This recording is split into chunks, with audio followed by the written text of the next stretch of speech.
आज मैं आपको जीएसटी के उन पॉइंट्स के बारे में बताऊंगा जो आपको डेली लाइफ में काम आएंगे। तो टाइम वेस्ट ना करते हुए सीधा वीडियो को स्टार्ट करते हैं।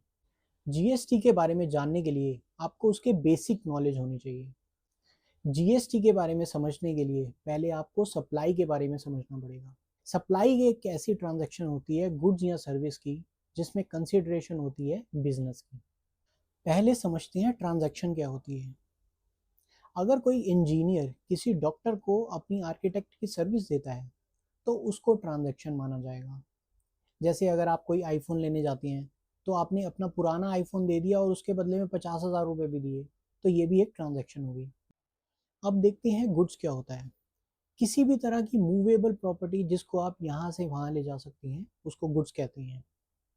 और अगर सर्विस की बात करें तो अदर देन गुड्स, जो गुड्स नहीं है वो सर्विस है, या आप मनी को कन्वर्ट कर रहे हैं तो वो भी सर्विस माना जाता है।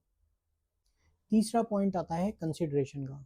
आपने कोई गुड्स बेचे, उसके बदले में उसने आपको पैसे दिए, तो ये हो गया कंसिडरेशन। आपका वस्तु गई और उसने आपको पैसे दे दिए, इसको कहते हैं कंसिडरेशन।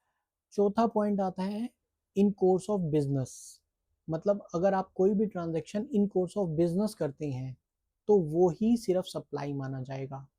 अगर आप पर्सनल नेचर की कोई ट्रांजैक्शन करते हैं तो वो सप्लाई नहीं माना जाएगा।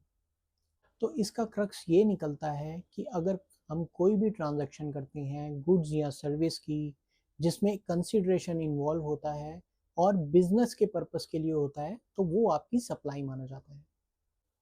ऐसे ही मैं आपको जीएसटी के अलग अलग पॉइंट्स के बारे में बताऊंगा जिससे आप अपने बिजनेस में इसको इम्प्लीमेंट कर सकते हैं और 15 से 20,000 रुपये तक आप बचा सकते हैं। क्योंकि आपको जीएसटी की नॉलेज होगी तो तभी तो आप बिजनेस कर पाएंगे।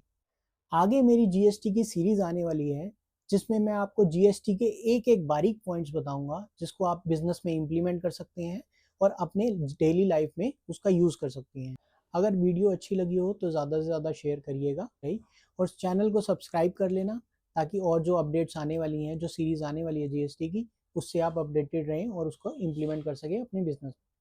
Thank you.